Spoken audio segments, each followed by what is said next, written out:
Jenny Nicasio, Sean Kelly, and Jason Sledgehammer I Am Petro. Brought to you by UPRN Network. Now for your host, Jenny Nicasio.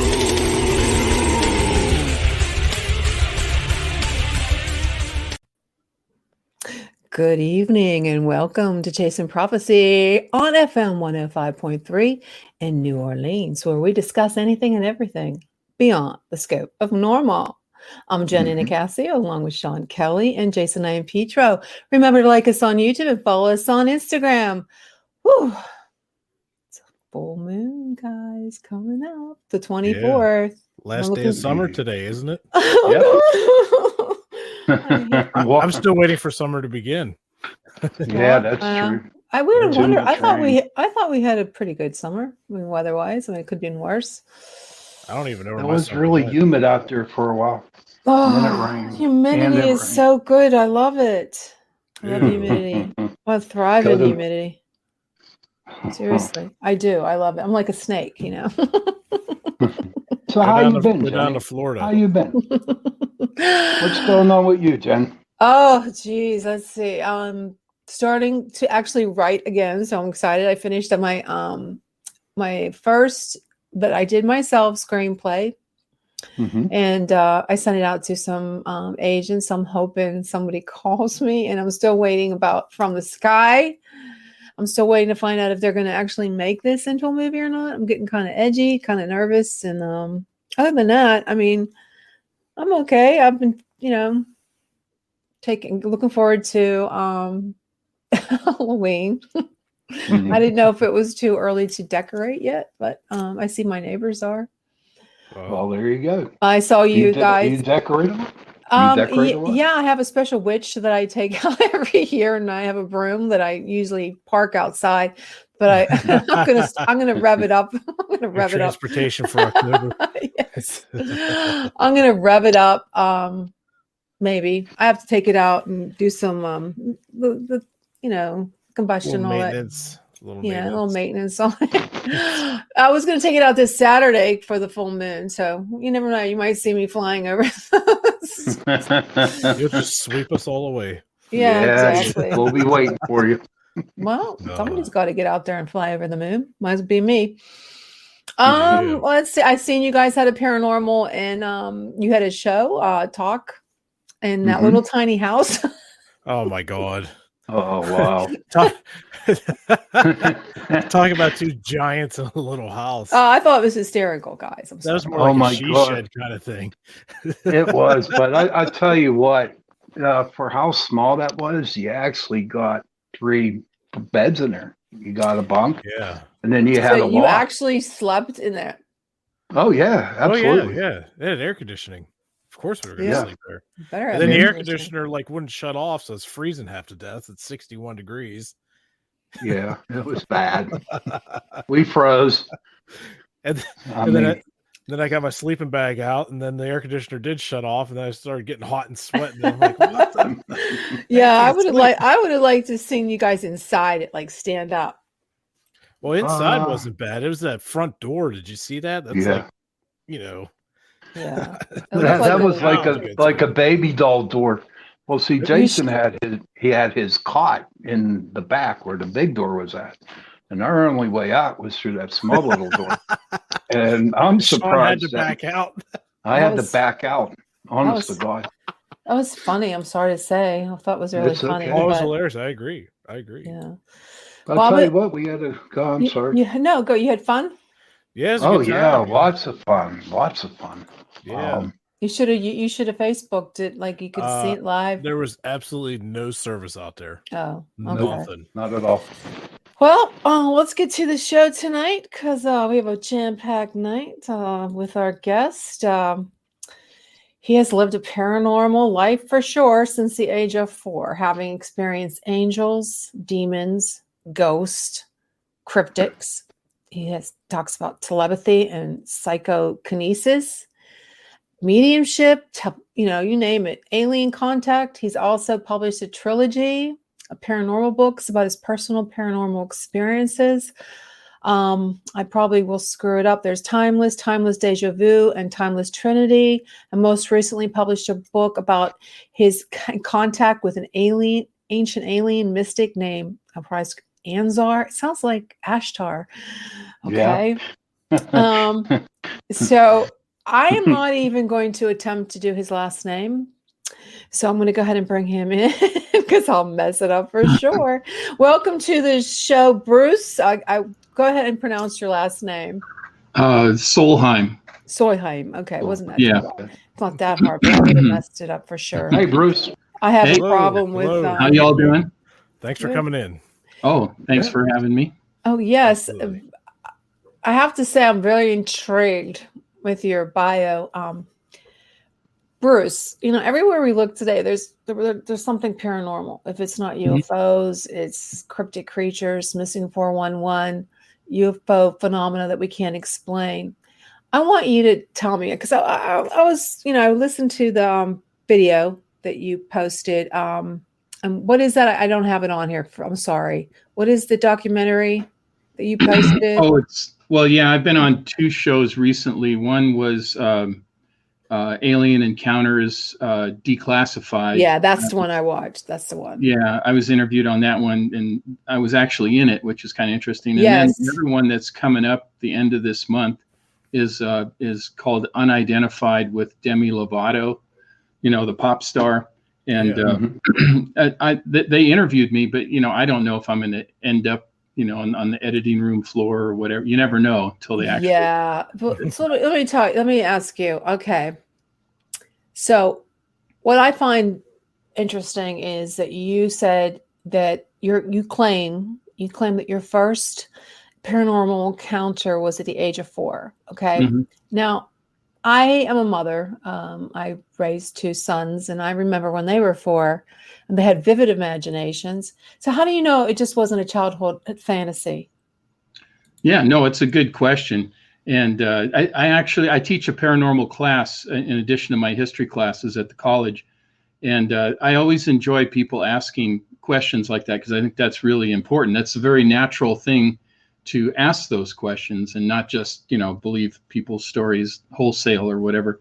But so I was in northern Norway and at my grandmother's house where my parents are from. They're from this island 200 miles above the Arctic Circle. And I had an angelic healing experience that was witnessed also by my mother and my grandmother. And they told me it was I just told them there was a bright light in the ceiling and that I felt like I was totally cured because I was very, very sick. They thought I was going to die. And it's a very remote place. Even today, it's remote, but especially in the early 60s. And when I woke up, I was perfectly fine. And my mom and my grandmother said it was a miracle. And I told them about the light, and they said that was a guardian angel. And I was very lucky to have survived. And because actually my eldest brother died in that house, that same old farmhouse during World War II. So so it was confirmed by my mom and my grandmother that that's what it was. Although they didn't see the bright light like I did, I just explained what it was. But yes, children do have great imaginations, and I believe they also have great insights into the other worlds. And oftentimes adults don't believe them. And and some of it might be made up, just for fun. And others might be real. So it's hard to determine which is which. Oftentimes it can be very difficult to determine that. Sean, what do you think? I agree with them. Whenever I work with a client and they have children, a lot of times the parents will sit down and talk to me and they tell me about their son or daughter's imaginary friend. Yeah. And I tell them all the time, I said, let the kids talk. Just let them listen. And they do, you know what I mean? Because you'll be surprised that in all my investigations that I've done, a lot of the parents really, really don't listen to their children a lot. They just let them talk. They just call them crazy. You don't know what you're talking about. and it hurts when I hear that, and believe it or not, I do get angry at the parents. I said, you have to let them talk. You have to let them explain what they're talking about. Not only does it make them feel better, but also gives you an insight on the kid and what he is seeing, So that's my feeling. I don't know if you're on the same boat as I am with that, but that's what Jason, you have a new baby, but I know he's kind of young. But what do you think about that? Do you think it could be a childhood fantasy? My wife and I were just actually talking about that a lot of times it seems like he's watching like people behind us, like spirits, because you'll see him just like look off, like he's paying attention to something, but we can't see it. And I feel like he's just like a little Energizer bunny himself, just full of energy, and he's cute. And, kids all the time are more susceptible because as adults, a lot of people try to like tune stuff out, and kids, they're just wide open, vessels or whatever. And, they just happen to see a lot of different stuff that we don't. But that's where, like Sean was saying, a lot of times people or adults don't believe their kids, and maybe it's something that we should look more into, in my opinion. Yeah, I was lucky in that my mom was very psychic. So she already had experiences her whole life, and her mother was very psychic as well and a healer. So it kind of, I had that support at home. But there was also the realist aspect, which was my father, who didn't believe in any of this stuff. And then when you go to school, he was a no nonsense fisherman, carpenter guy, and I think that was the only thing that scared him was the paranormal. He wasn't afraid of fishing in Alaska, or he was in a labor camp in World War II, in a Nazi labor camp. So he was not afraid of much, but he was afraid of the paranormal stuff. But anyway, what I was going to say is that in school, they start to teach you that your invisible friends aren't real. And I told my mom, I was very upset. I remember telling her, they say that John and Johnny, or my two, I wasn't very creative with the names, I guess, that John and Johnny were not real. And I told my mom, and she said, just, do what the teacher says, but, we know what's going on. So if you see them, they are real to you. And I think the best word for it is something, the word imaginal, which is beyond imaginary and closer to real, this idea of imaginal. So I think kids are very psychic naturally, and they see things that a lot of adults have been trained not to see. Not that they can't see it, but a lot of times they just kind of tune it out, or have been taught to tune it out.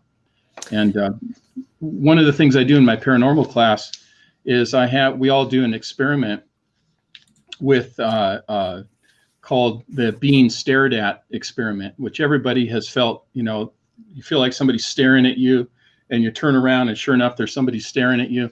Well, right. How in the heck does that work? We don't have eyes in the back of our head, right? So we do that experiment in class, and you get a very impressive hit rate, even with people who are somewhat skeptical about it. So we just kind of open people's minds to the concept that maybe there's a lot more than meets the eye. Jason, doesn't that sound like Robert the doll sort of kid? The guy Robert with his, his little imaginary friend. Yeah, Robert the doll. That's something else, man. Like, you got to be very respectful of that doll. And I got to meet him. I was down in Key West, and I read a lot of stories about people that unwillingly, accidentally took pictures of him and everything, and they just end up like cursed and writing letters asking for forgiveness. So knowing that, when I was there, and the backstory, with the kid that had the doll, and then he grew up, and it's a long story, but like I made sure I asked for permission. I said thank you, gave a donation, and like, please, don't curse me because I'm really far away from home. Don't take any chances. Yeah. Oh God, no. No. So tell us about, and when I'm going to go back, I'm going to go up the list, and I just wanted to touch the last one that touches upon the psychokinesis. Mm-hmm. I wrote my one book. My one character has that. So tell if someone doesn't know about what that is, can you explain it to us? And how does it fit into your life? Okay. Yeah. Okay. Yeah. Psychokinesis it's also known as telekinesis. So this idea that you can move or change objects just with your mind, your power of your mind, and it's actually understanding that we're all connected. So it has to do with the idea that the quantum world is the reality, and what we are experiencing right now is an interface. What the physicist David Bohm called the explicate reality, which is the everyday reality, whereas where all this stuff happens, the quantum world, the spirit world, the alien world, I would expand it to that, is the implicate reality, which is really how things are, how subatomic particles work. So if you can understand, if you can make that connection, then you can do the things like, the spoon bending or make objects move. And all of this stuff has been proven in a laboratory, and it's been shown over and over again, although it's not generally accepted by most scientists, but because they're afraid of their reputation, that's a big problem. But like Dean Radin, who's a friend of mine, is the chief scientist at IONS, the Institute of Noetic Sciences in Petaluma, California. And they have done lots of experiments with telekinesis, psychokinesis. But a lot of it is what you call at a small level. So you're not, like if you're going to make something move, it's going to move just a little bit. And what people expect, and here's why it's not so impressive to a lot of folks, is that it's not Harry Potter magic, It's magic, but it's not, along those lines. Although there are, every once in a while, there's somebody who can do, what they call macro PK, which is to make larger things move a lot more.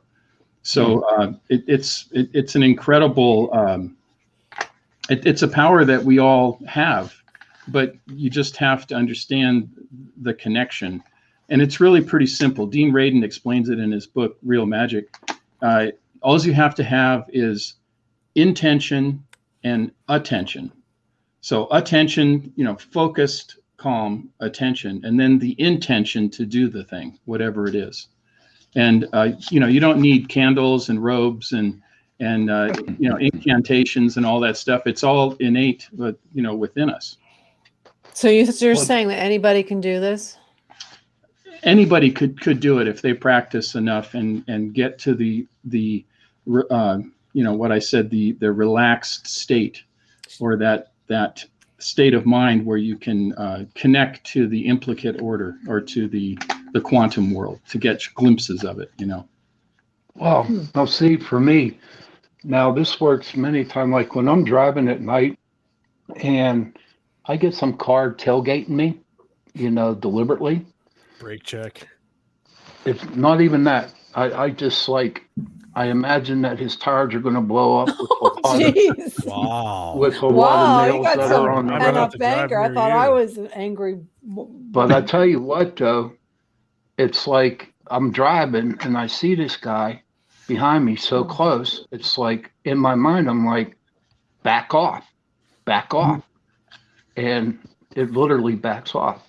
So I don't know if you can call that telekinesis or what, but it works.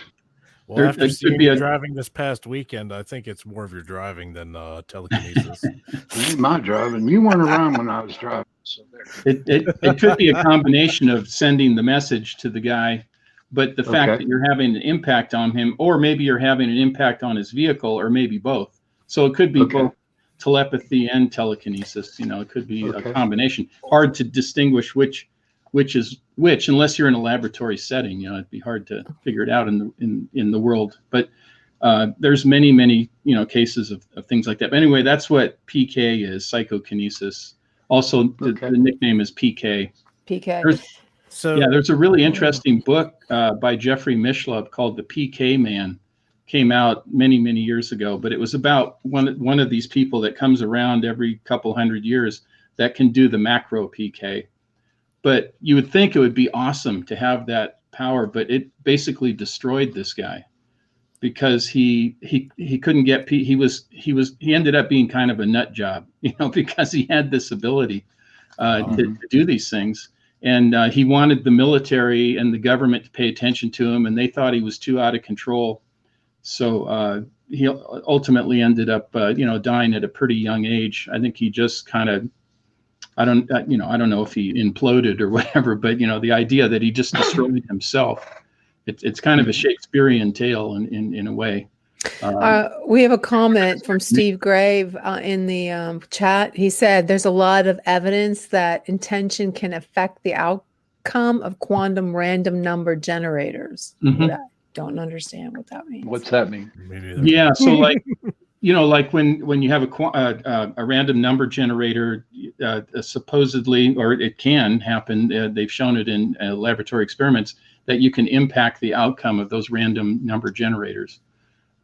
Which you wouldn't think would be possible, but it is possible. It's been shown in experiments. So that's anyway. That's what that's about. So I have a go ahead, question Jason. for you, Bruce. Yeah. So I had a personal experience, and you're very knowledgeable in this, so I figured I'd ask you.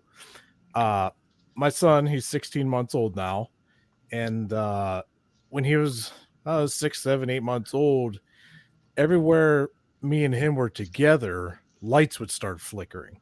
Now, I don't mean just like a flash here or there, light bulbs burning out or something. I mean, everywhere we went, restaurants, shopping centers, the house, it was like just a giant, we were in church, and out of all the lights, the ones directly above us started flickering and then went out, and then they came back on later on, and like nothing ever happened. Like, is that some kind of telekinetic or psychokinetic kind of energy? Like I've been trying to find an answer for it, but I just couldn't find it. So any input would be amazing. I mean, that's kind of well documented that a lot of people have that ability to impact like street lights and lighting and electrical fields. Okay. Interestingly, a lot of people who have been abducted by aliens have this thing happen to them. My friend Terry Lovelace, who was abducted when he was in the Air Force, has an impact on electrical equipment, because you try to get a hold of the guy on the phone, everything always goes wrong. On the computer, everything goes wrong. It's just like he doesn't want to have that effect on it, but it does. Right. And I think the younger somebody is, the less they are aware that they're causing it to happen. And more importantly, they don't believe that they can't cause it to happen. They just, they're not going to write it off. Like a little kid has that effect. They're not going to say, "Oh, I shouldn't do that," or "Oh, that's not real." They'll just, "Oh, it's just the way things are." They just accept it. Yeah, so because there was hereditary. I think so. I think there are two things. I think there's. I'll use a baseball analogy because I love baseball. Everybody can throw a ball, right? Most everybody can throw a ball. Some people can throw it 100 miles an hour. Very few, right? Some people can throw it 90 miles an hour. That's pretty impressive. Some people 80 miles an hour. Still impressive, right? So there's varying degrees of the impact that they can have in the paranormal world. But that can also be enhanced with training as well if people are dedicated to it. Whatever your natural ability is, you can enhance that. Or if you have an elevated ability, you can even get to be more. But the most important thing is that you learn how to use it judiciously. And that's the problem. The guy I was telling you about, the PK man, I remembered his name now. It's Ted Owens. If your listeners want to look him up, Ted Owens, the PK man. He didn't have good control of the emotional side of it. He had all these abilities, but can you imagine having all these abilities and being able to hurt people spontaneously? I mean, think about it. We were talking about that earlier, just kind of in a joking way, right? Right. But can you imagine if that was something you could do instantaneously? It's very, very scary, and it's probably more power than people can ever get used to. And it ultimately, like I said, destroyed him. So. I just wanted to mention the weird part about, after like my son and I would get together and lights flashing, it actually kind of carried over to myself a little bit too. Because there was times where I was out and about, and it sounds crazy to a lot of people, but when you start walking under lights and they just start flashing and flickering, and then you go out from under them and they come back on like nothing happened. Mm-hmm. It's a little strange in my opinion, but that didn't start until, he got here. So it could be that it just, he's acting like an amplifier. Yeah. Maybe that's what it is. Yeah. When he's running around the house screaming, let me tell you, he's an amplifier. Oh my God. Yeah. And a lot of poltergeists, and not to scare you with poltergeist stuff, but a lot of that is attributed to young people in the house, young kids in the house. Right. So causing or attracting a lot of this. Yeah. Right. Yes. A lot of clients that I've gone and helped out, most of the time. Now, I don't want to be rude or sound like a pervert here, but I know that when a young woman starts going over into womanhood, okay, when their body changes, that's where a lot of poltergeists are going at. The energy that they release by that. And I got a story to tell you on that. We did one up in Johnstown, PA, and so the client called me up and told me all this stuff is happening, things are breaking, things are flying off the wall, all that nonsense. And so as I sat down and I talked to her, I got more information about it. And at the time, her niece would come over on the weekends, and she was 13, 14 years old. So the days that she spent there on the weekend, that's when all this crap would happen. You know what I mean? And whenever she would go back to her mom's place for a week, okay, everything in the house just quit, And so I believe, especially in houses, when teenage girls or young girls are changing into womanhood, that the energy that they release causes a lot of stuff in the house. Yeah. I think there's a connection, like I said, between young people and if they're having difficulty in their in that transition to adulthood, that can often attract other energies or attract things that they're not able to really push away or don't know how to push it away. Right. I mean this can happen to anybody. People who are good people, decent people, it can still happen because it's out there. Those things are out there in the spirit world, and sometimes you accidentally do something to let them in, or if you're in a location that already has that energy there, then of course it's with you already. Right. So. Right. Well, how do you know it's like you have this, I don't know, like telepathy? Like do you experience telepathy, or do you just experience moving objects? No, I've experienced telepathy. That's so basically PK or psychokinesis is mind to object, impacting an object. Telepathy is mind to mind, between two entities or living entities. No, can you do it like listen to Jason? I don't want to. I'll put it this way. What am I thinking? Could you tell what I'm thinking? No, it's not that simple. It's really not what people are thinking. It's what their intentions are.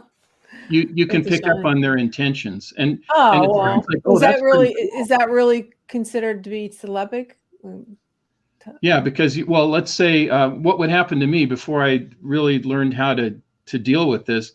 I hated to go to parties because I would go into a party and I would start hearing people's intentions, not what they were saying or not even what they were doing. Before I even saw them, I could hear what their intentions were. I could feel their intentions. How does that work? Well, it can drive you crazy if you can't. There was a character on True Blood, Sookie Stackhouse. She could feel everybody's. Did you watch that, Jason? Yeah. You hear everybody, whatever they're, Yeah. Well, Bruce, wouldn't you consider that being an empath? No, that's not an empath. I don't think. Well, if he's feeling other people's feelings and intentions, yeah. Yeah, so that That's is empathic. Telepathy, that would be like what my mom and I used to do with cards. So like if you, like what we would do is we would get a deck of playing cards, and then she would send, she would hold a card and then send me the information, and then I would pick up, oh, that's the King of Hearts.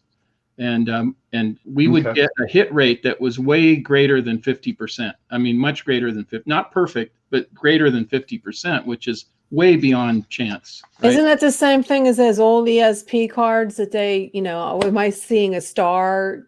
Yes, all the different symbols. Yeah, being able to see it in your mind that somebody else is sending. Yeah, so that's telepathy. And my mom and I used to do that, and then my dad would walk in and see us doing it, and he'd tell us to put the cards away. Oh, geez. And then my mom would put the cards away because she didn't want to make Dad upset, and then she'd wink at me, So I knew that I knew it was real. I mean, I knew it was happening right in front of me. We were doing that. So if I put a card here, can you figure it out what it is? We can do an experiment. Think you can do it? Oh man. I'm being totally serious. I'll write down. I feel like what's his name, Uri Geller on the Johnny Carson show. So let's try it. I mean, hey, I want to see some of this stuff. Well, while you're getting that ready, Jenny. Okay. Bruce, a lot of people were probably curious about, wanting to make things move with the powers, and having to practice. A lot of people probably get discouraged. Do you know, rough? They might want to ask how much practice, does it take before you might experience your first object moving per se? Do you have to practice every day for 6 months, a year, or is it just everybody's super different? I think everybody's different. Everybody's different in what they're able to do. And I'll share with you what a psychic told me once, and this I think applies to telekinesis too. He said that a professional psychic, been doing it for years, said you're as psychic as you need to be. Oh, yeah. So in other words, if you don't need to be any more than you are already, then you might not get any more. Okay. It depends on what's available to you. But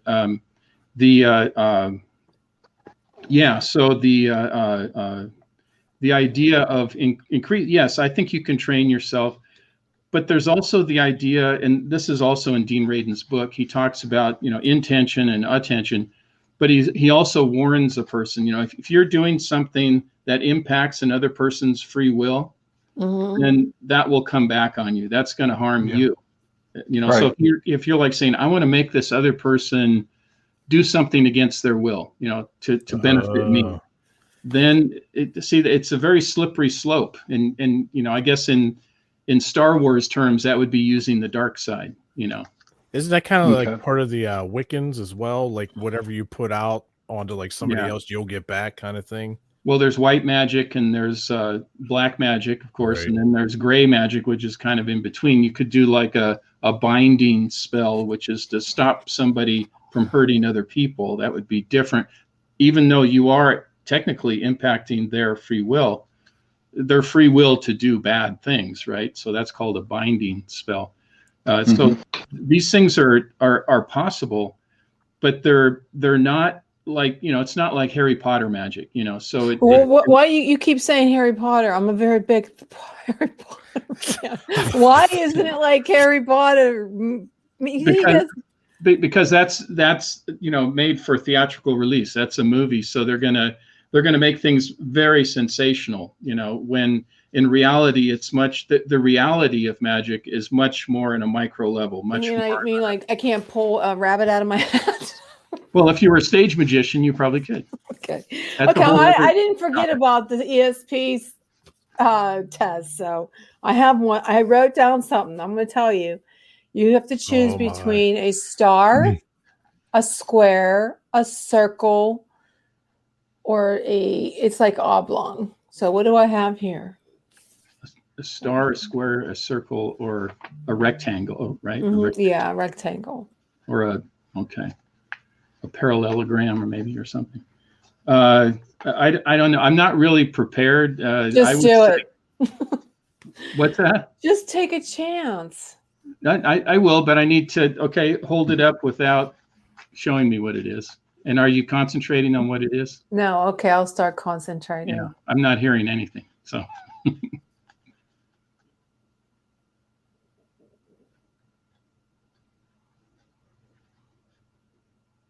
I'm not getting a clear signal, but I'd say a circle. Yes. Yes. Yes, I called it too. I wouldn't call it that good of a circle, but it's sort I of called like it too. I would almost It looks like an egg. Yeah, I almost said egg. Yeah. Yeah, you did. I called I'm not that the best too, man. artist, okay? But you did it. Okay. Cool. All right. Okay, I trust you. Yeah. Now, can you do psychic readings? I need one. No, I'm teasing. Oh, here we go. No, we don't. There we No. go. It's Teasing. something you Jenny, really. you're gonna get tired in 2 hours. Oh, Probably go to no, bed. actually, Yeah. actually, I'm on a new thyroid medicine. It's I get T3 along with my T4, and I think it actually works. T8000. It's just a little bit of T3, but I think it works. You got the Terminator. No, Terminator. that's rude. Yeah.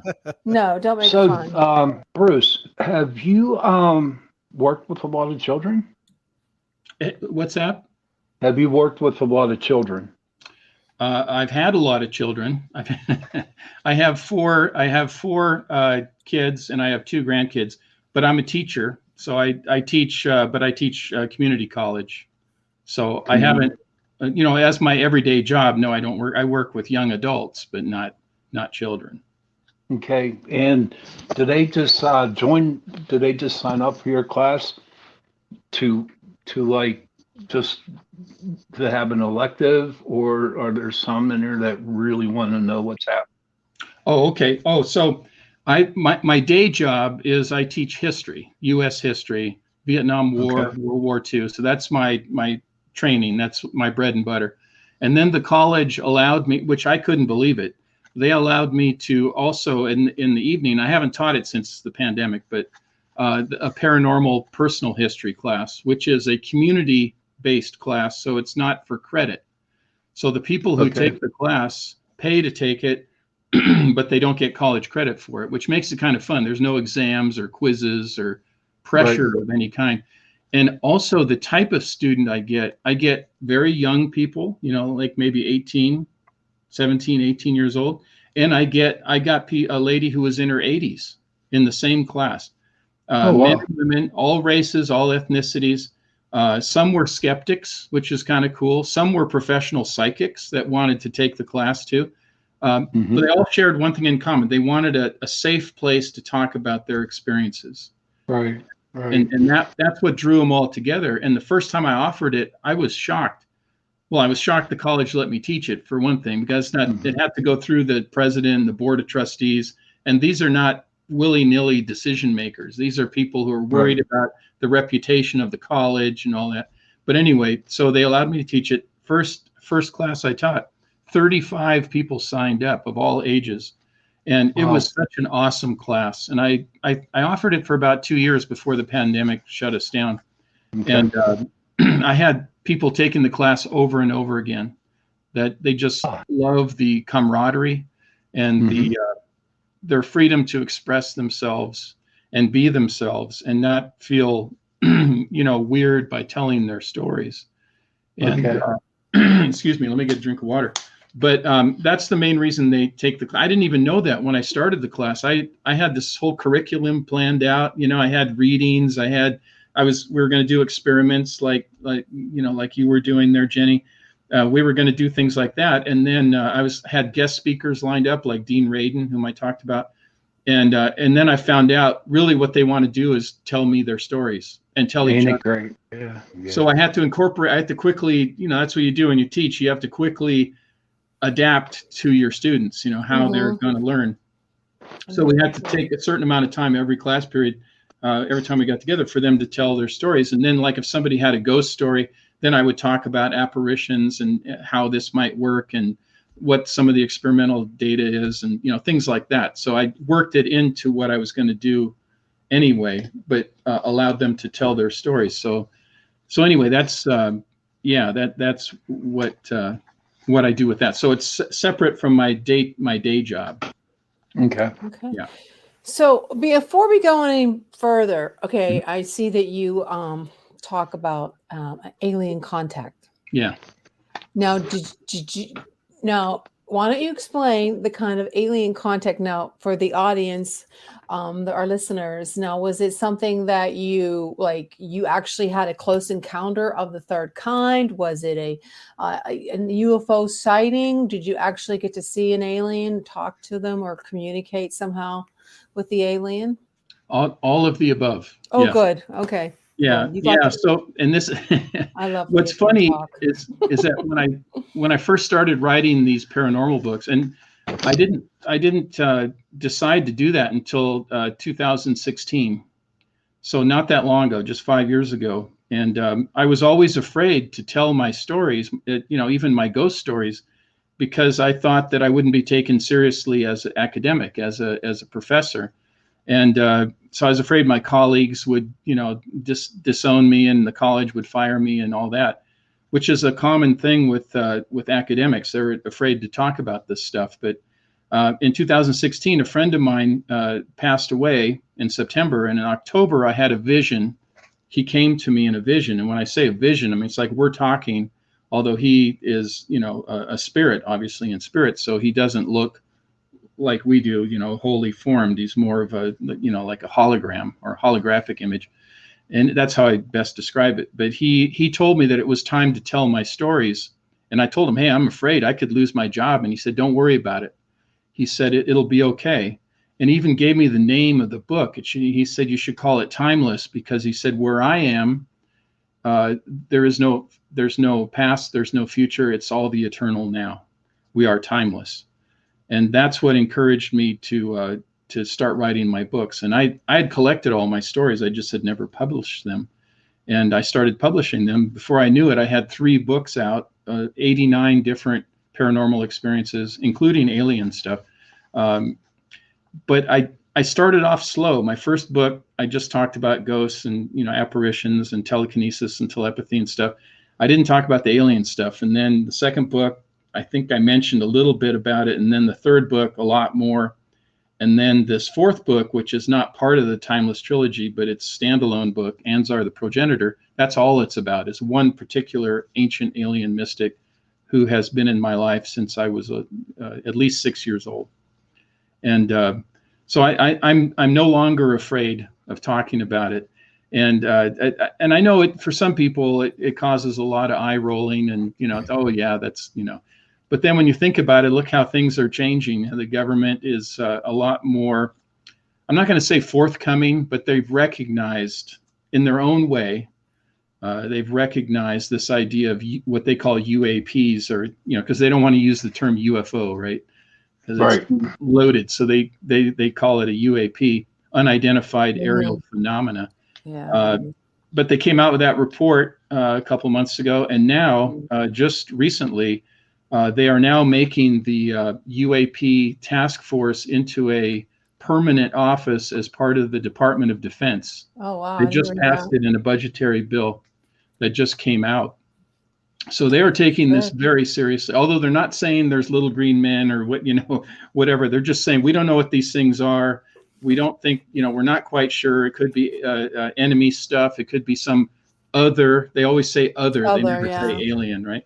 So that's code word for alien, and but they're taking it very seriously, and that's the official stuff. Unofficially, and I've been privy to a couple of conversations, people that are, and I'm not going to mention their names because they didn't want their names released, but they'll go much farther in private talking about this stuff. And these are people that have worked for the government. So it's becoming much more of a serious topic than it was even 5 years ago, I would say. So it's kind of, there's all these shows coming out, and all of a sudden there's interest, people that, some producer called me, would you like to be on this show? And okay. Yeah. And they didn't even tell me who was, they said there's going to be they didn't even say celebrity. They said, we have talent. Oh. It's like, wait a second. Everybody has a talent, Yeah. They said, no, we have a talent. They want to keep it secret, huh? Yeah, they have to keep it secret, keep it secret, keep it safe, right? So So tell me about Anzar. I mean, because I know we've talked to a guest who said I want to see if it's the same guy because the names are almost the same. She called his guy Ashtar. So tell me what this guy, you said you've had this experience since you were 6 years old? Yes. Yeah. I didn't know his name or actually exactly what he was at 6, but he helped, actually speaking about children, he helped save me from a child predator. Oh my goodness. Well, how did that happen? Well, it was actually our neighbor, and he was babysitting, their family was babysitting me on occasion. And I knew that it was weird, even though I was 6 years old and didn't know a lot about the world. I knew there was something wrong with this guy. So I didn't go along with his stupid things that he was doing, these dangerous things he was doing with children, like locking them up in a closet with him all by themselves. Oh my goodness! So you were there and you seen all this stuff. Yes, I saw it, and I didn't take part. I was too afraid. I just said I didn't want to go there anymore. And then Anzar shows up. I didn't know him as Anzar. I actually thought he was a monster.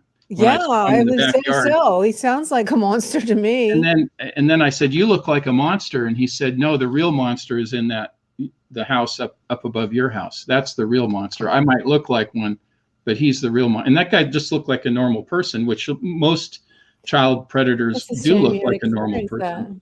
It's not like they look like some kind of Frankenstein's monster or something, you know. No, no. Like Ashtar, can I ask you this? Yeah. Was he in blue and white hair? He has different appearances. The first time he looked pretty much like a very tall alien, upside down, teardrop shaped head, large slanted eyes, wearing a robe. Can't really remember the color of the robe or anything. Okay, so it's not Ashtar. So he that's how he appeared. But he's appeared. Oftentimes he appears as kind of like a proto-human looking, very tall. He's like 7 feet tall. He's very tall. Sean, was Ashtar, was he? Yes, very tall. Jason, he was handsome, right? They said he had long blonde white hair, and this guy was very handsome, but sounds like the same guy. I don't know who you're thinking about, Jenny. I would describe, I wouldn't describe Anzar as handsome, but maybe ruggedly. So I don't know. Well, no, he was. I think Ashtar was rugged. Okay. He was muscular. Yeah. And I've actually had it was Ashtar, to be honest with you. Yeah, I just got that feeling. What you had? What did you say, Sean? I missed that. I had somebody, I belong to this organization called CERO, Close Encounter Resource Organization. And anyway, I was at a meeting and I asked Anzar, who I'm in communication with, whenever I do a spirit walk, which is a couple times a week, I do a spirit walk and get into a meditative state as I walk up towards the mountains in a very special place here where I live in Southern California. And I asked Anzar, would you be willing to come to the CERO meeting? Because it's all these UFO alien people, right? And he said, sure. And so at the meeting, after the meeting was over, I asked, did anybody see anybody with me? And everybody there knew I didn't mean like, some guy that I just brought with me, but, some kind of entity. And nobody really said anything except for one lady named Lucy. And Lucy said, yeah, who's the big native looking dude behind you? And she said native as in Native American. He has this kind of proto-human look, And I said, that's Anzar. And she said, yeah, he's been there the whole time. I've just been trying to not concentrate on him, but there he is. And when I said his name was Anzar, she says, no way. And I said, yeah, that's his name. And then she said, come here. And I came over to her and she took out her wallet and she had a driver's license. And the street she lived on was Via de Anzar. Hey, baby. Oh, wow. The way to Anzar, which means in Spanish, the way to Anzar. And she is she's a shamanic practitioner in the Native American tradition. So she has Native American blood. So that's how she saw him, and that's most of the time when I see him how he looks. So I even had corroboration. I had her write the foreword to the book as somebody who, a credible person who works in the aerospace industry. She's an engineer, and anyway, she wrote the foreword based on that experience. She wrote it in a very humorous way. She's a very funny lady.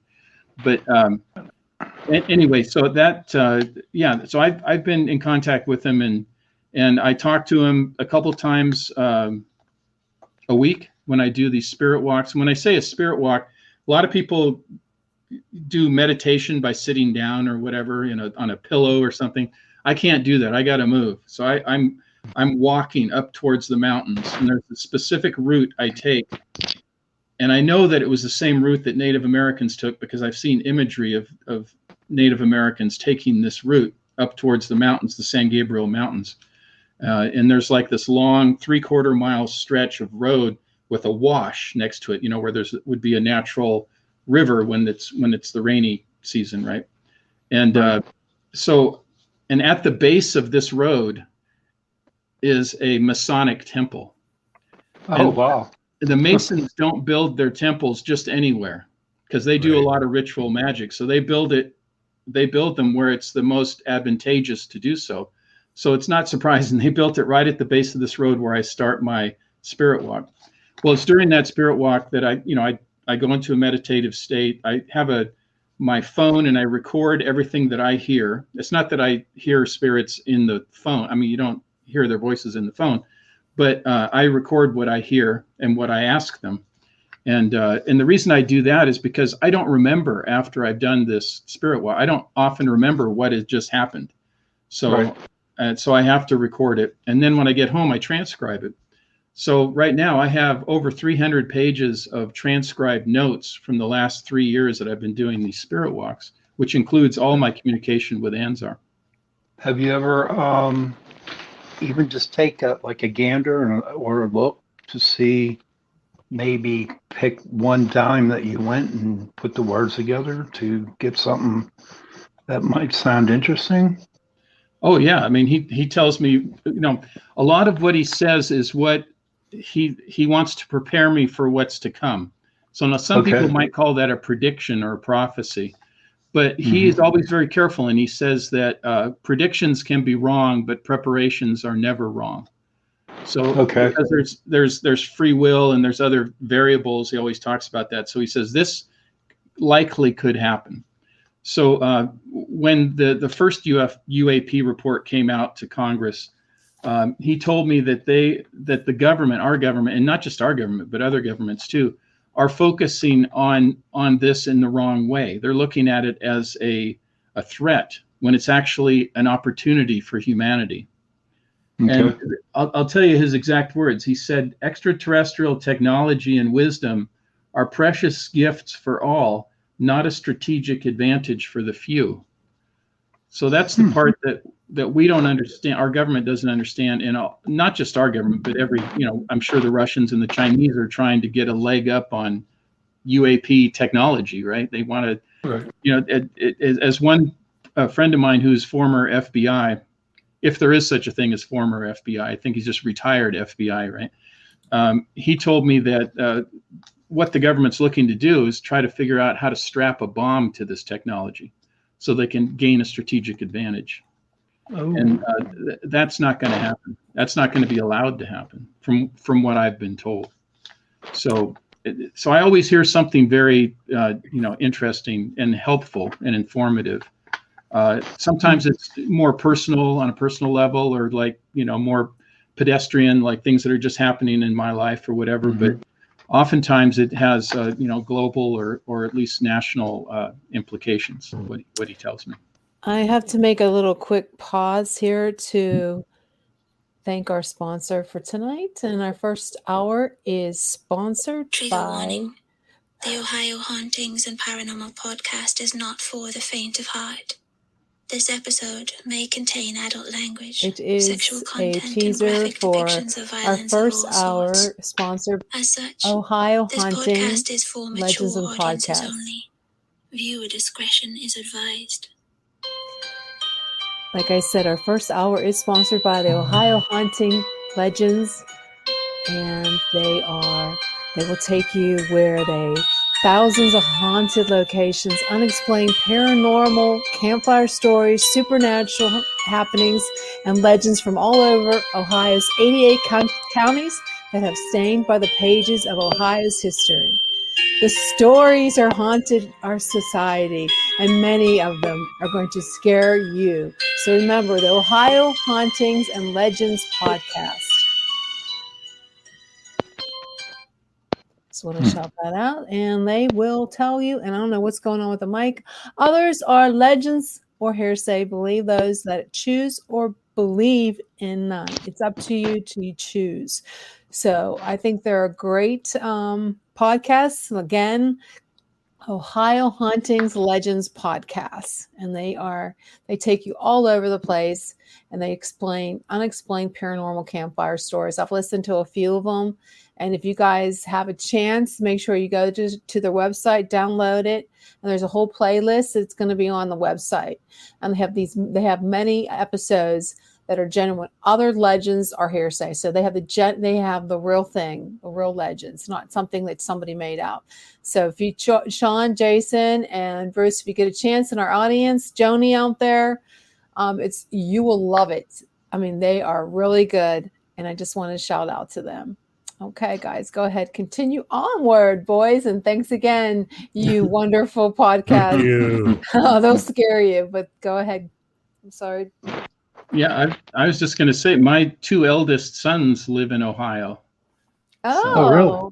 Yeah. Well, you know what? I want to get them on. I want to get them on the show. I think they're great. Like I said, it's not a brand new podcast. They've been around, but I like the fact that they have the Ohio Hauntings and Legends, and I mean, there's a lot of them.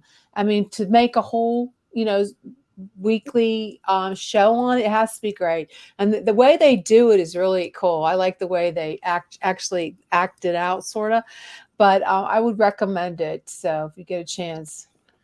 So we had a good question in the comments. Here's one. It's for Bruce. How does his historical knowledge interact with paranormal knowledge? Are there times where they cross over for him? Like in considering unknown occurrences in history, do you find yourself considering the paranormal possibilities involved, or do you tend to try and compartmentalize the two subjects? That's a very good question. I would say there's a lot of crossover. So, for instance, talking about Anzar again, when he's trying to explain something to me, oftentimes it's not easy for me to understand. So sometimes he'll show me almost like a documentary, like a film, from what he's trying to explain to me, something from world history, something from American history. Like he was trying to explain to me about, I asked the question, what do the these different alien groups, what do they want with us? Why are they here? What are they doing? And he showed me in my mind's eye, like the conquistadors, coming to the New World, or Columbus, all these early explorers. And what I took from that, and he confirmed it after I kind of got what he was saying, or what he was showing me, was that they come here for different reasons. Some are not that friendly. They want to do something that's not so good for us. Some of them want to help us. Some want to enlighten us, kind of like missionaries or something. Some are more after adventure. There's all different motivations. So just like with the human beings that came, like we're coming, to the New World, they're coming to us with this idea that they have superior technology and, knowledge and so forth. So I think that was one way that he could convey that to me, which is, I think, kind of interesting. So because I understood the history, it made sense. It was a reference point that I could use. And in terms of my class, I call it paranormal personal history, because in the class we take the time to look at how this all spiritualism came into the United States. There's ancient shamanism, right? But then there's the modern spiritualism of the 1800s. The Fox sisters in the early 1800s in upstate New York, with the rapping, they had a spirit in their house that rapped.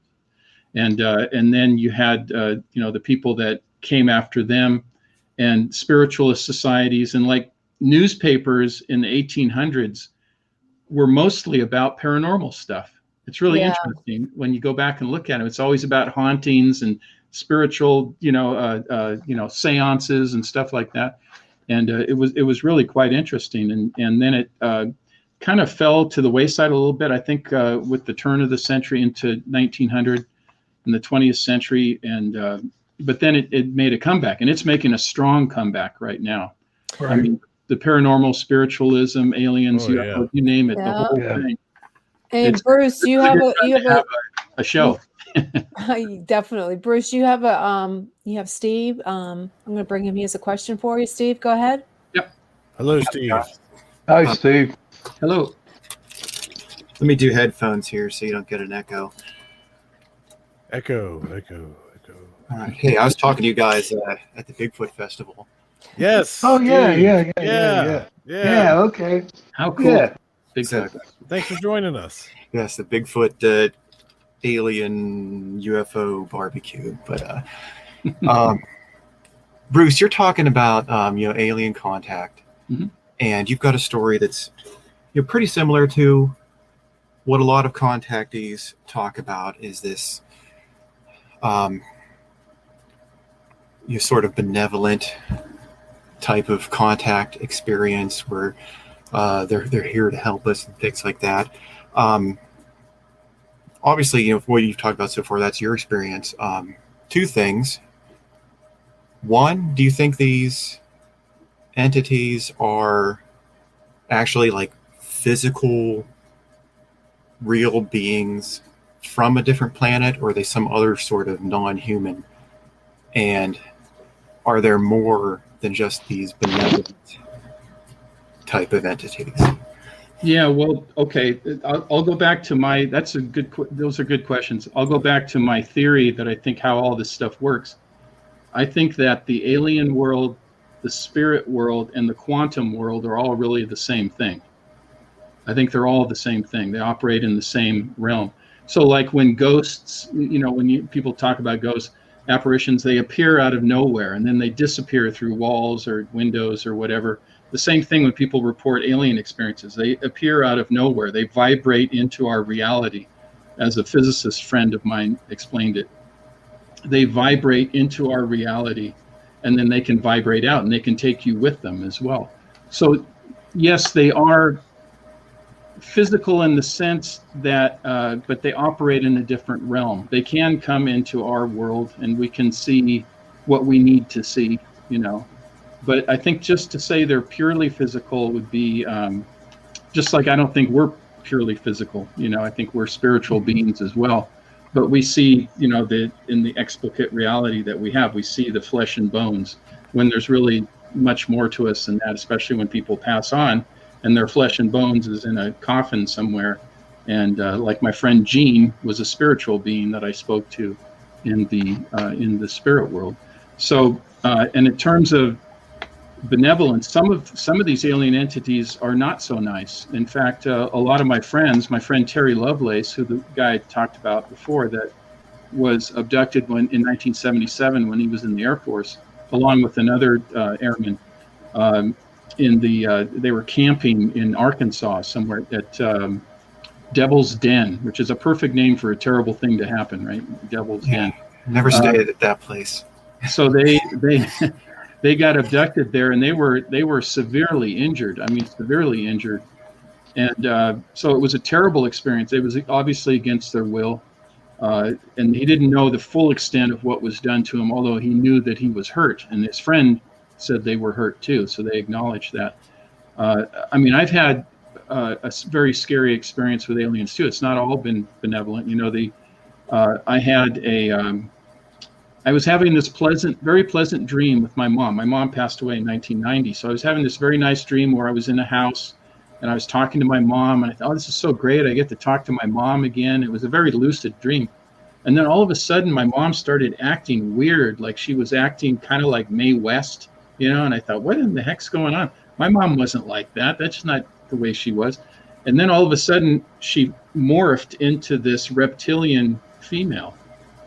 And this reptilian female was extremely strong, and she lifted me and pushed me against the wall like I was nothing. And I'm 6'3", about 275. So I'm a big person, and like I was like a feather. And she told me, she said telepathically, she said, I can do whatever I want to you, and there's nothing you can do about it. And she was incredibly frightening and sensual at the same time. And it was a very unnerving. And actually, the copy of the cover of my third Timeless book is an artist's rendition of what she looked like. Oh, wow. Oh, she's pretty frightening. I love the artwork. Yeah, it's my friend Gary Dunn that did the artwork. But I've had people tell me they wanted to read the book, but they couldn't get past the cover. oh, jeez. The cover just freaked them out. Put like one of those book covers on it. In fact, after I had that experience, that lucid dream with her, where she intruded into my dream like that, I started to draw a picture of her that I then gave to the artist later. But when I was drawing the picture of her, I got violently ill, and I started throwing up, and that doesn't happen very often to me. That it happens. So I was throwing up. Finally, I felt better, and then I was fine. I didn't get sick after that. It was just the process of putting to paper her image, and then I gave it to my friend who's an artist to come up with. I have a question for you on that one. This guy that excuse me, Sean. Thanks, Steve, for coming on. Thanks, Dave. Thanks, buddy. Thank you. And one more second, if you have any questions, I posted a link so you can get on. Can you still hear me, guys? That's awesome. Yeah, I can hear you. Okay, go ahead, Sean. I'm sorry. Oh, it's okay. So this reptilian came to you, right? Now, the guy that you hang out with when you go and you get a lot of answers from Asma, how come he never came and helped you out with that? Is he not supposed to step in and help? Well, if I needed him to, in this case, it was a warning from the reptilians. I couldn't figure out exactly why, because I started before this happened.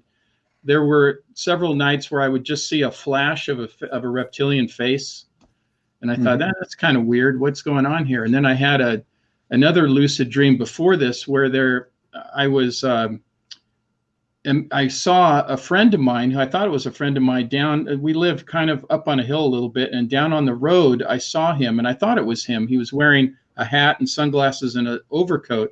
And I thought it was our friend Bobby, who's kind of a little guy, and he's part Filipino, part Mexican, so a little darker skin. And I thought it was him. And then I waved to him, "Hey, Bobby, how you doing?" And all of a sudden this thing looked at me, and I saw it was a reptilian face. It was a darker skin, and it wasn't Bobby. It was a very frightening looking person. Why do you think the reptilians are after you? Or well, I don't know if they're after me. I think they're just letting me know of their presence. And the only thing I could think of the connection was that I was in the process of publishing my first comic book, and the reptilians are the bad guys in that comic book. Maybe they don't like it. Maybe they might not know what a comic book is. Yeah, definitely. You have another question from another caller, Nina. Hey, Nina. Hi, can you guys hear me? Hello. Yeah. Yes, Nina. You have a question for Bruce? I do. It's kind of a twofold question. So the first part is, I know we kind of were just getting onto that subject matter, but in your opinion, it seems like a lot of times whenever people are having experiences, it's very personal. It's very one-on-one with them. So in your opinion, why do you think that it is that they choose certain people to have this communication more of a one-on-one with? And it seems like it can be relatively often. And it just seems like there's so many different variations of, one story versus a personal relationship almost. So I guess the first one is, in your opinion, why do you think that they do pick and choose certain people for different degrees of communication?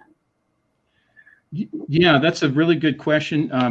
Whitley Strieber, who wrote the book Communion, among other books, talks about that he calls them the visitors. He doesn't even call them aliens.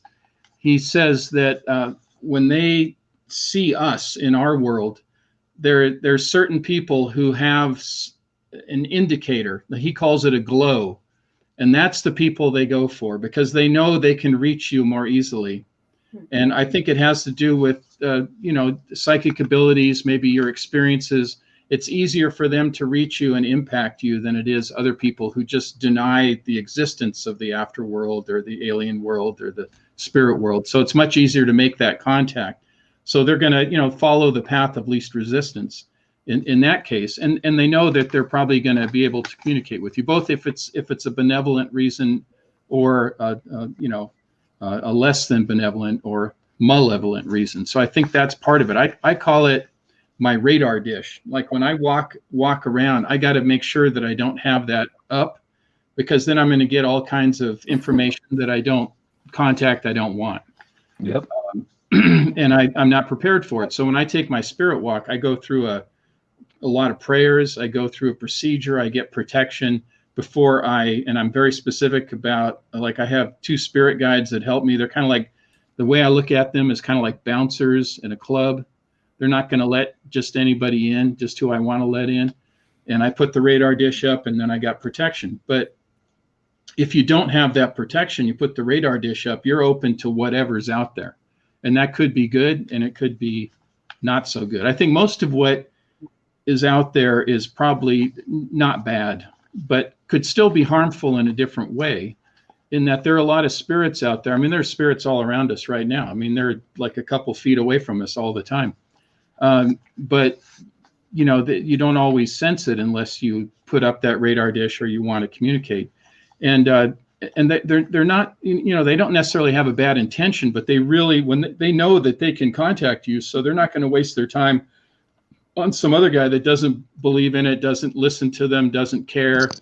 They're going to go to you, and that's who they're going to talk to. Now, that doesn't make me any more special than anybody else. It just happens to be what everybody has I guess a talent or a hidden talent or something, I mean, that's just the way it is.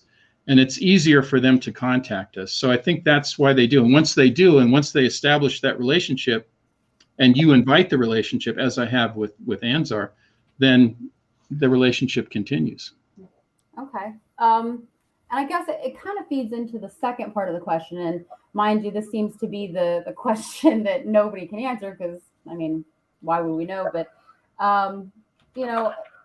in your communication, do you think that there is a specific reason why they aren't more universal? I mean, I understand what you're saying. You kind of have that radar out, so they know they communicate with you. But it does obviously seem that they are more than capable of communication. They're, and more we hear a lot about sightings and everything else involved. Mm-hmm. So do you think that there is specific reasoning why we haven't seen something more public? Why is there all the mystery to it? Why can't it be more universal, where it's just out there and we know they're there and there's really no denying it because the proof is kind of right there in front of you?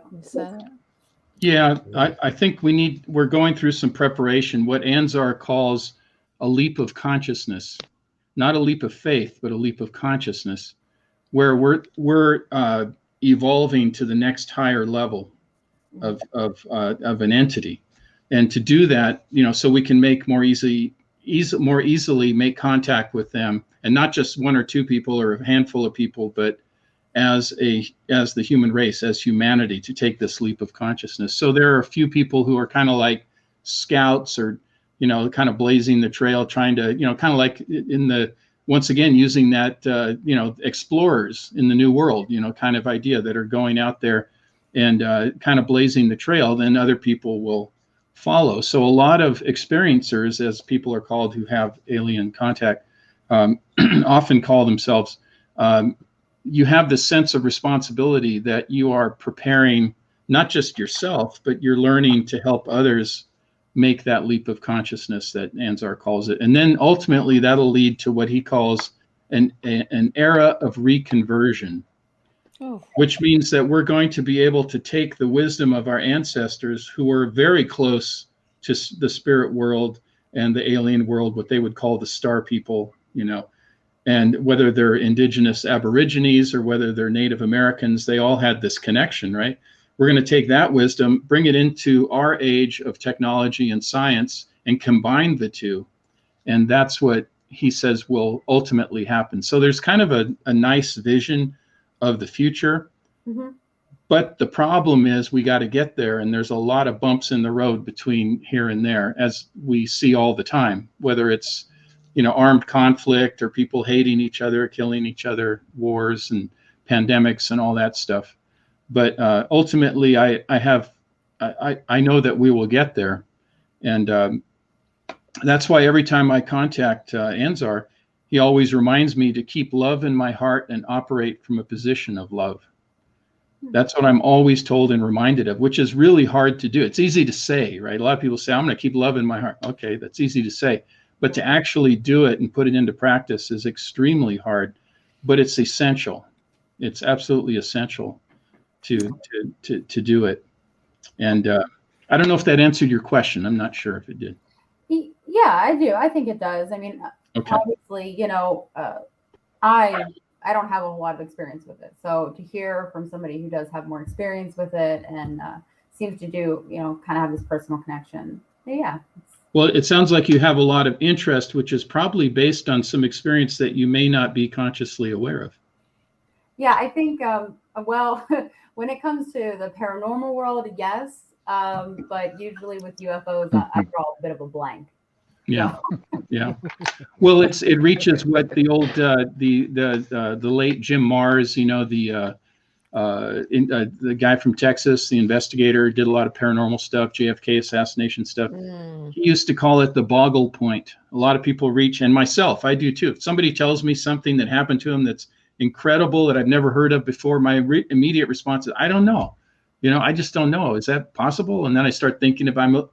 So I think that natural bit of apprehension to just believe everything you're told is a good thing. It's probably a very good thing. And then when you get experience and you find out, you've made the connections, then it adds to your list of things that you know to be real or true. Right. Well, thanks, Nina, for coming on. Thank you. Thank you. Thank you. Great questions. Yes, it was very good questions. Yeah, it was. Yeah. You have like her. Yeah. You have a very astute audience. Oh, definitely. I actually had a question for you, Bruce. I had an experience that it's still kind of boggling my mind. It wasn't that long ago.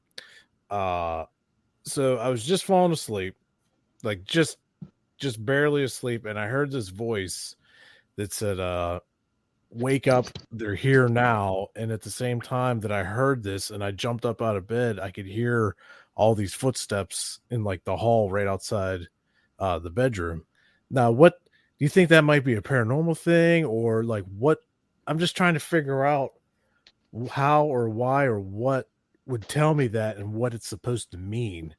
And then at the same time hearing like the footsteps kind of thing. Like it's still, I'm not sure how to decipher that, Yeah, it's hard to say without more information, but it could have been, some kind of spiritual kind of stuff, or it could have been alien or some combination, because like I said, they operate in the same realm. Right. Like when I asked my friend Gene, who's in the spirit realm, I said, tell me something about aliens. And, I thought, oh, that's a great question for him. He should know, he's in the spirit world, right? And he said, listen, he said, we are the aliens. Yeah.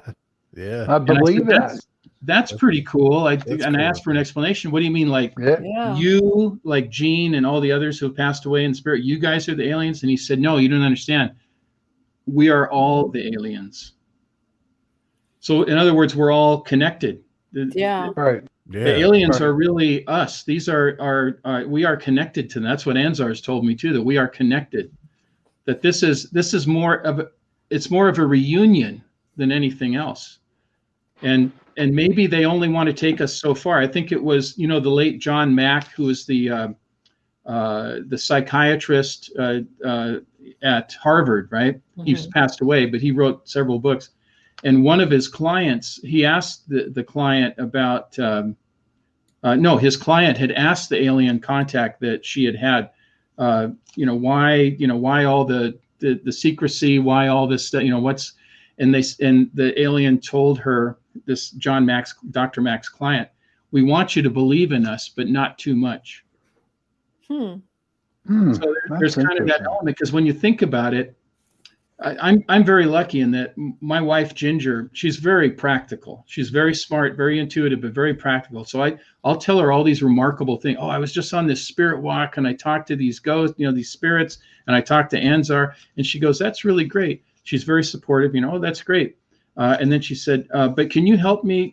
Go out in the back. We need to dig some holes and plant some, plants." And so I physically have to remove myself from that ethereal world and come back to earth. I got to keep both feet on the ground. I can't be just living it. If she was a professional psychic or something, who knows? You'd just always be up there in that ethereal world. So I think it's important to be grounded. So I really understand that, what the alien told the client of John Max, that they want you to believe in us, but not too much. You have to live the life during, our whole life is not, I'm not on a paranormal show all the time. Really. This is what I do, in the evening. And then I'm grading papers about World War I and, that kind of stuff during the daytime. Like an interesting job. You also had some experience with angels. Would you like to share with that? Yeah, well, the first, that healing experience in northern Norway, that was an angelic healing experience, and also one of my spirit guides. I have two spirit guides. One is named Theodora, and she's female, and she's an angelic being, and the other one looks like a Native American chief. He's very rugged looking Native American. He doesn't talk, and his name is, oddly enough, Ozzy. Kind of like, I think of Ozzy Osbourne, but he doesn't look like Ozzy Osbourne. He looks like a Native American chief or an elder. And he's really the physical, kind of the bodyguard, kind of the protector. When I do my spirit walks, he's the bouncer at the door. And Theodora is this angelic entity, and she is the one that helps facilitate the some people, psychics, call it raising the vibration. I call it raising my consciousness. She helps facilitate that, to lift me up so that I can meet the spirits or the alien entities halfway, because they have to come down to our level. We have to meet them halfway. Otherwise, that connection it's not very good. It can sometimes work, but it's kind of like those old radios where you tune them in, and you kind of sometimes you get a really good connection. You can hear the music or hear the voice, but other times it's kind of like between channels and a lot of static, and it's not always really clear. So she helps with those connections, and Ozzy protects me from, malevolent entities that want to encroach upon me. Exactly. Well, before we go on, I just want to thank our sponsor for this hour, Carnation. Breakfast essentials are great. Light start. They have 150 calories and they have a lot of protein. So make sure you start your morning or afternoon or a midnight snack, because John's going to need one later. Carnation, thank you. Thank you for sponsoring us. Okay, guys. I have a question. How can I learn how to talk to Anzar if I wanted to? Well, this is a very interesting question, because at first he was just talking to me, right? And then I asked him, I said, do you talk to other people? And he said, not at this time, no, not right now. So I said, well, that's interesting. He said, I'm specifically for you, and this is the way we're going to have this communication. And then, but I was always open to other people talking. It's not that I didn't want him to talk to other people. It's just that was the way our communication has been. But since that time, I told you about my friend Lucy, who saw him and she heard him. And so she was able to contact. Now, she doesn't contact him anymore. She doesn't go out of her way to do it. And then my friend Terry Lovelace, who I mentioned earlier, he is very interested in my contact with Anzar. So anytime I come up with anything, he wants me to email him and, send him what Anzar's told me. Well, he went and found a friend of his who's a psychic, and they made contact with Anzar. So now he has had contact with him as well.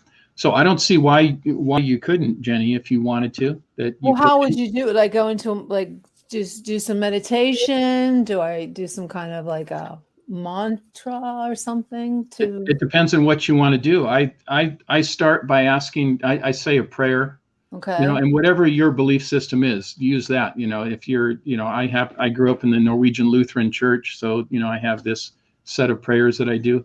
And then I ask Theodora and Ozzy to help me make this connection to raise my consciousness or vibration, whatever you want to call it, and to have protection while I'm doing that. And then I will welcome everybody that I want to talk to. Usually I welcome all my relatives, my grandmothers and grandfathers, my aunts and uncles, my brother and sister who've passed away, and a couple of spirit friends that I have, including Jean.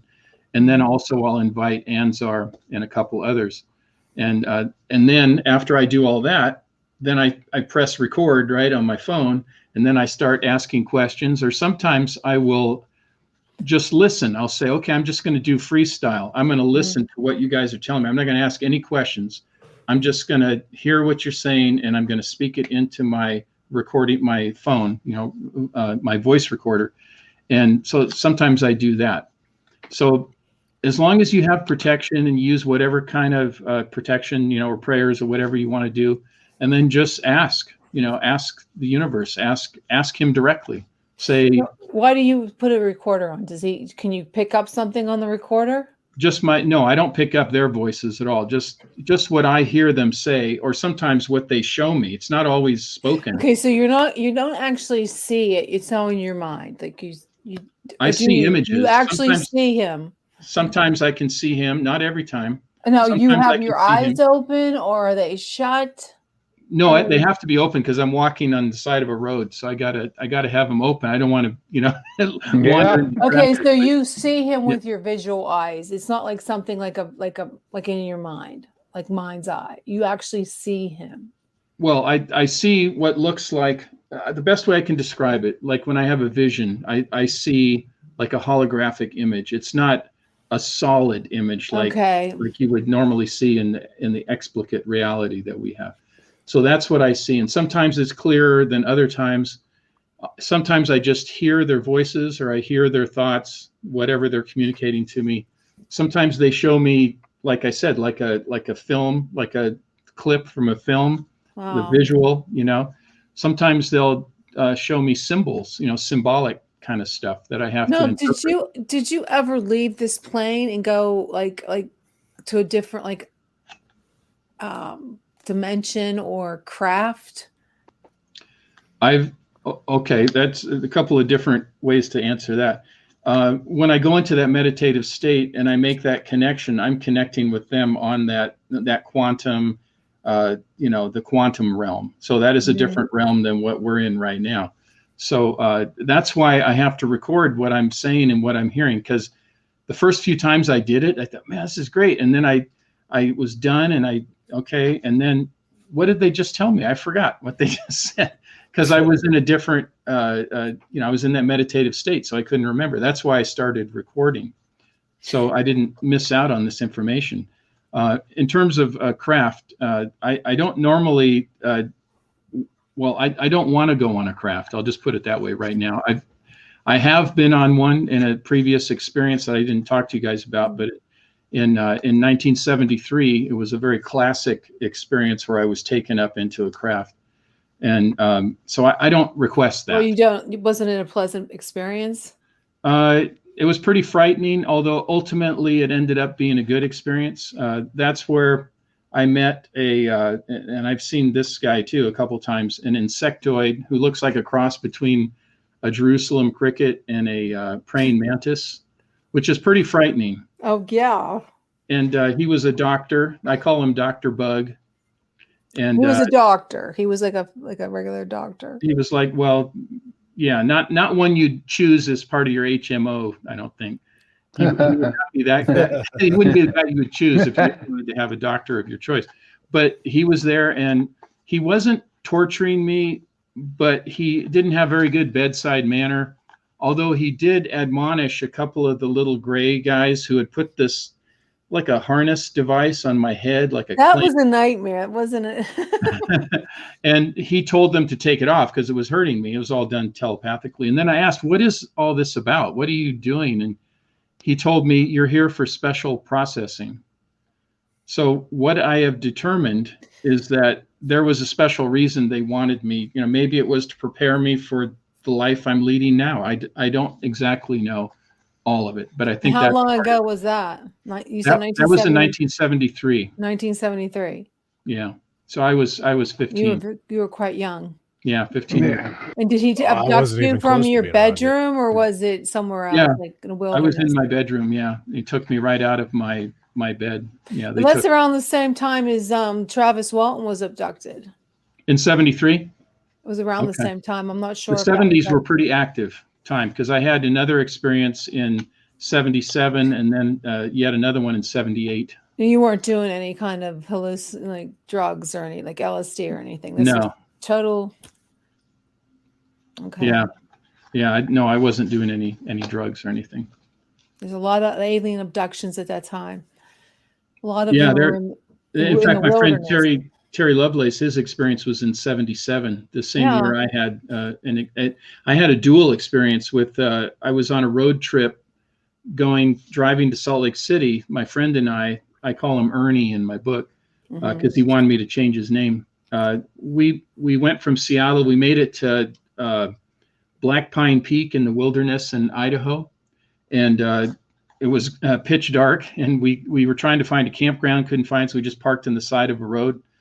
Dirt road, and that's when all the stuff started to happen. We started to see lights. We heard weird noises. The lights weren't coming like cars, but like from up above.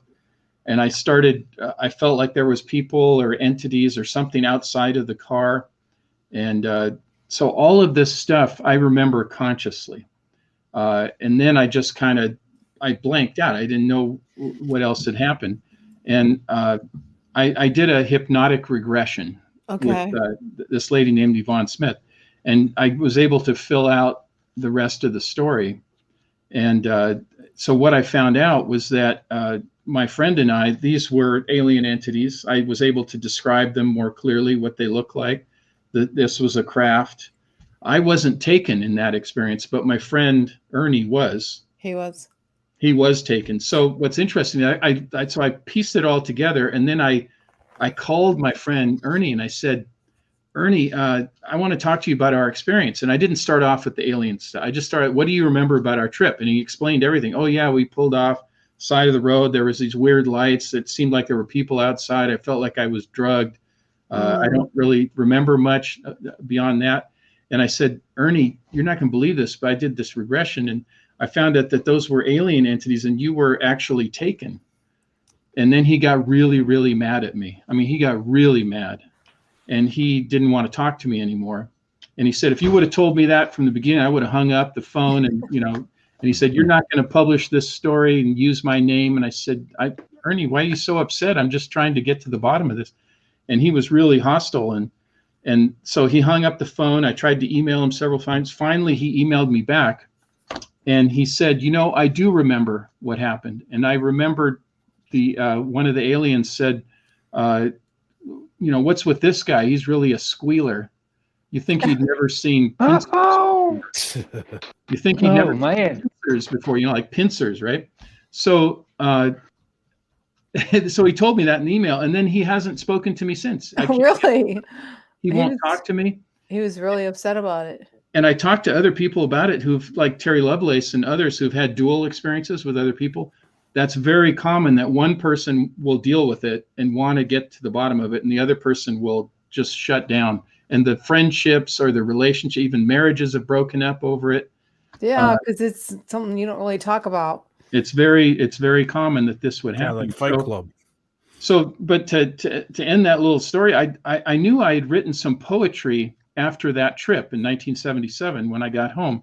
So I dug through all my papers. I collected all my stories, and because I've been writing since I was a little kid, and I found the poem that I wrote. And the name of the poem from that 77 trip, that experience, was "I Sold Out to the Aliens."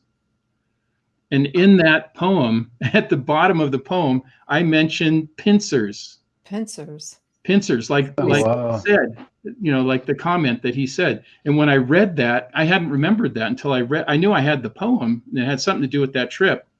But that my blood ran cold when I read that, and I thought, oh my gosh, there's some kind of corroboration, not only corroboration from my friend Ernie, but also this physical document, this source document from that year. So yeah, it's a crazy year. Yeah. It was, it's pretty bizarre stuff and pretty mind blowing. And, sometimes, people say that's so cool. I wish I've had alien experience. And I'm not, I mean, it's both a blessing and a curse. I bet. In a way. Yeah. That would be, because people think you're crazy. No, think you're nuts. Yeah, exactly. Or at least do the eye roll. Is your friend Lovelace related to Linda? No, not related to Linda. How did I know that was coming up? I must be psychic. Hey, that's the first thing I thought when I first became friends with him. I didn't ask him. Very unusual name. Yeah. I'm not even sure. Is that her real name? I'm not even sure. I don't know. I read her book and I saw the movie, so I don't know. I have one more question. First of all, I want to thank you for being on the show tonight. I mean, everything was interesting. But my question is, now I deal with bad spirits, good spirits, demons, stuff like that. And my question to you is, when you first started to talk to Anzar, were you a little suspicious on who you were talking to? Any of the other people that are talking to him now, like, could it be something like another spirit that is like imitating him? That's a good question. Demonic presence. It's very good question. I've had demonic experiences too that I haven't really talked. Some of the scariest stuff that's happened to me. So I know what that feels like, and this does not feel like that. And also, like I said, he reminds me every single time to keep love in my heart and operate from a position of love. Now, if he was using that, if he was a demonic entity and was using that as a clever way, he wouldn't be saying that. He wouldn't be saying that, and he wouldn't be saying it over, several years, So, right. And so I'm convinced that he is, not malevolent, but benevolent, and that he is who he says he is. And it's interesting, my friends, including Terry Lovelace, who's had contact with him now, also, and they told me that. They said, I wasn't really sure about your story when you first told it, but now I'm sure, because I've told them all the, quote unquote prophecies, and some of them have come true. And because of the continuing very positive information that he gives and presents, that they believe it to be true, that he is who he says he is. Yeah. And so I'm convinced of it myself. And I have had demonic experiences, and it is a very different experience. And it's very difficult for demonic entities to remain. They can trick you, but that trick usually is pretty quick. No, definitely. Right. They can't keep it up. It kills them. I think it literally kills them. I mean, it diminishes their power, when they. You were an amazing guest. I'm so glad we had you on the show. Well, thank you very much. We talk more, but thank you. I want to know, where can we get if someone wants to buy your books, learn more about you? Yeah, my website has everything on it, BruceOLAVSolheim.com. So my full name, no spaces in there. Or you can get my books, look up Solheim, Bruce OLAV Solheim on Amazon. All my books are there. One of my comic books is there too, which is also about aliens. So now, did you illustrate yourself? No, the illustrator who I showed you that picture of the reptilian. Yeah, Gary Dumm, who's been illustrating since the 70s comic books. I got him to illustrate my comic books for me. So I write them, I design them, and then he does the artwork for it. So that's awesome. So that's where you can find me, and people. I love people contacting me. My contact email is on there on my website, and I love to answer questions, help people out. Hopefully they are interested in the books, So just I just always end things by saying what Anzar always tells me to keep love in your heart and operate from a position of love. Namaste. Thank you.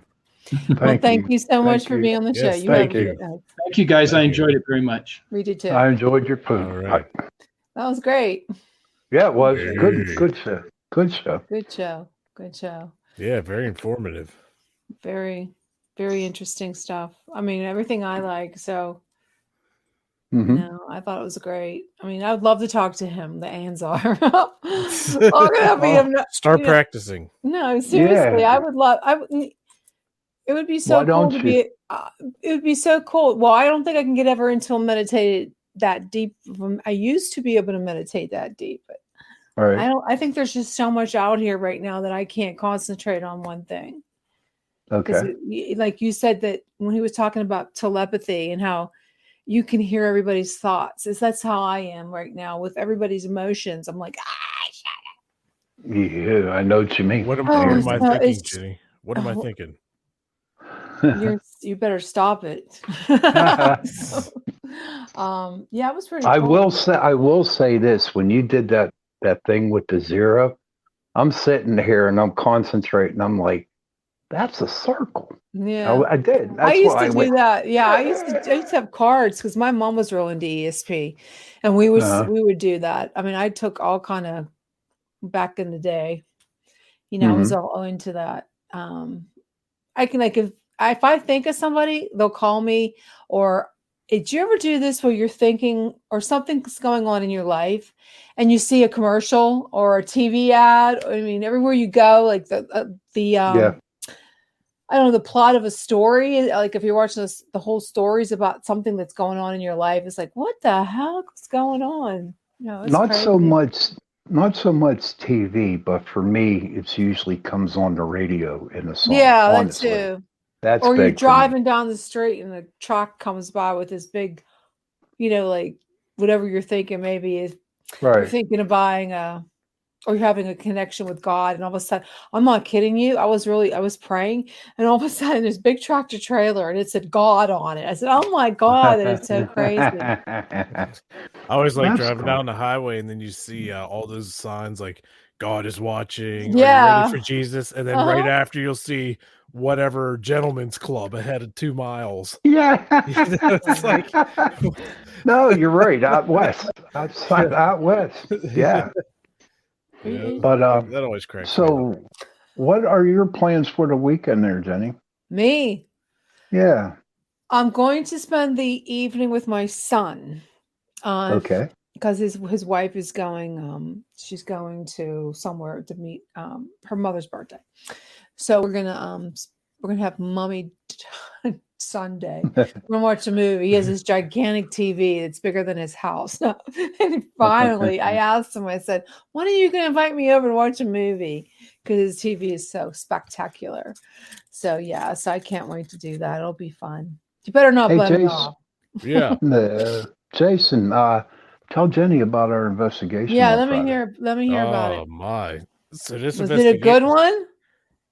Yep. Yes, I believe so. Do you have any evidence? Yes. Mm-hmm. And when It's are you going all to share documented. that? I have to review it, but we're heading to Gettysburg this weekend, so it's Oh, gonna be a that'll be minute. fun. And no, definitely before you tell me about before you get into detail, I want you to make sure you go and snap your picture in Jenny Wade's house a couple times and see if you catch anything. All right. The necklace. Don't forget. Okay. Well, now that you said that, we'll forget. No. Not a problem. We will. We'll Okay, definitely go ahead will. and tell me about this week. All right, so we were in Katanning, and it wasn't that far from where we were going to be giving the presentation, so we just stayed up there. So we got to help these people. They live in an old homestead house in the woods. I mean, Yes. and it's pitch black, dirt road, no street lights, no cell phone service. And it's Should like, have went in October. Okay. yeah, it's like, where are we going? And they're talking about experiences with their daughter growing up and everything. So we get there and we're talking to the family, and the daughter, she always had these 2 little girls ever since she was a little girl that were always following her around everywhere. Like she would say they would eat dinner, be at the dinner table with them and everything. They showed us a picture of an apparition that was in their kitchen window that wasn't there. They were taking like a selfie and you Okay. catch it. So that was pretty fascinating. And also in this girl's room, she used to live there. She lives with her fiance now, and they moved out and everything. But they were talking about how something would always like grab ankles and stuff while you're trying to sleep.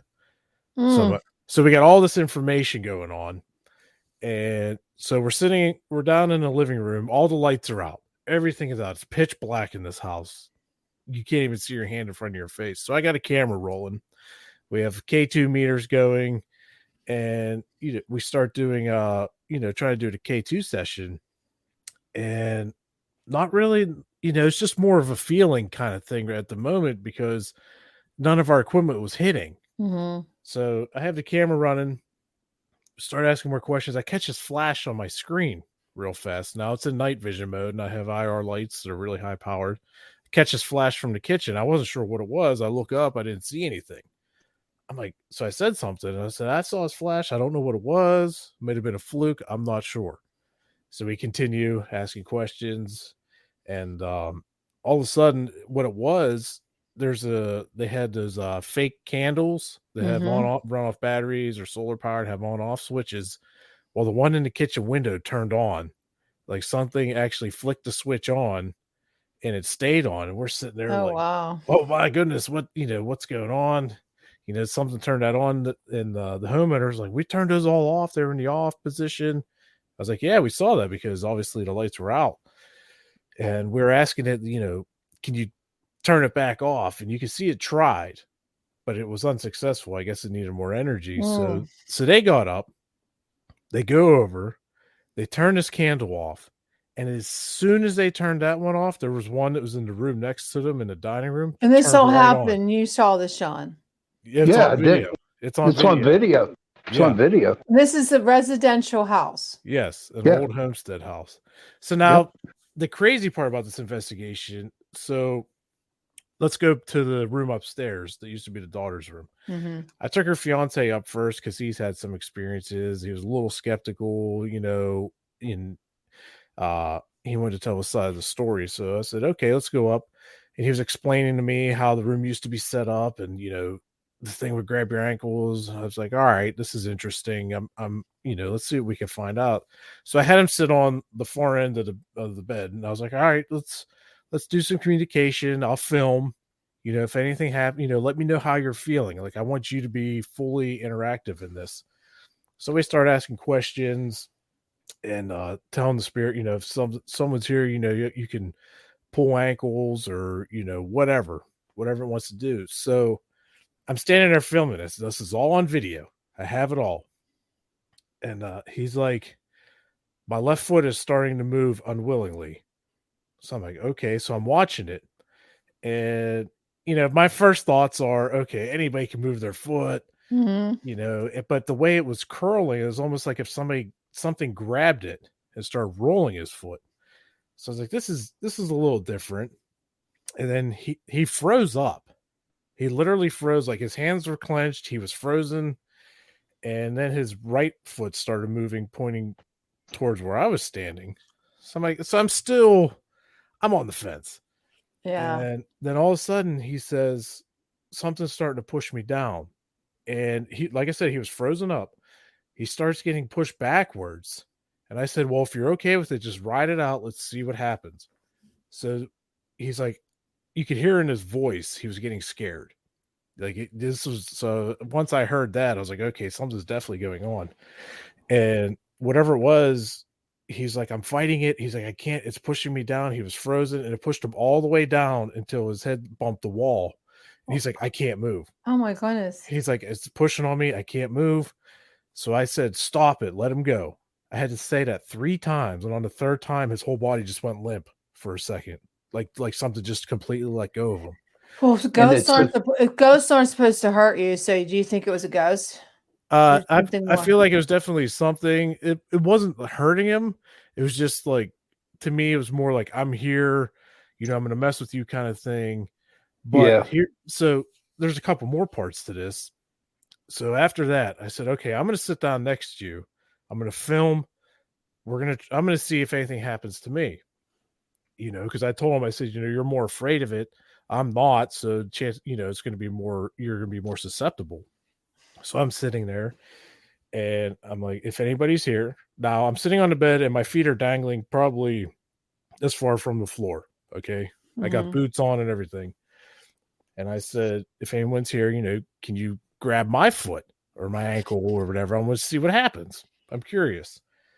As soon as I said that, I started feeling like this tension on my left foot area, and it caused a pain in my left knee. So I was like, all right, now this is getting interesting. So I'm like, well, can you do any more? And then nothing happened. Now this whole time I have an EMF pump running, to really amplify and get, more juice out there for the spirits. This thing started ramping up. I've never heard it do this. I've had it for a while. Like it just started, I thought it was going to explode. Yeah, it just started ramping up. And I was like, okay, well, we're going to go downstairs, take a break. And right as I said that, the best way I could describe this is if like somebody was under the bed, reached out and slapped the side of my boot, and there was nothing there. I jumped up. I was like, what the was that? I was like, oh my God, that was awesome. I don't know what it was. Something slapped my boot. So we go downstairs and, we're kind of talking a little bit about it, not too much. Didn't really go over sequence of events or anything. So I took the daughter up and, because it used to be her room, and I wanted to try an experiment. So I had her sit in the same spot. Now they didn't communicate like, hey, I did this and I did that or anything of that nature. So I sat her there, start the same process again. The same exact sequence of events happened with her. Her foot started rolling like if something grabbed it. Nice. Then her other foot started turning out, and then she froze up and something started pushing her down.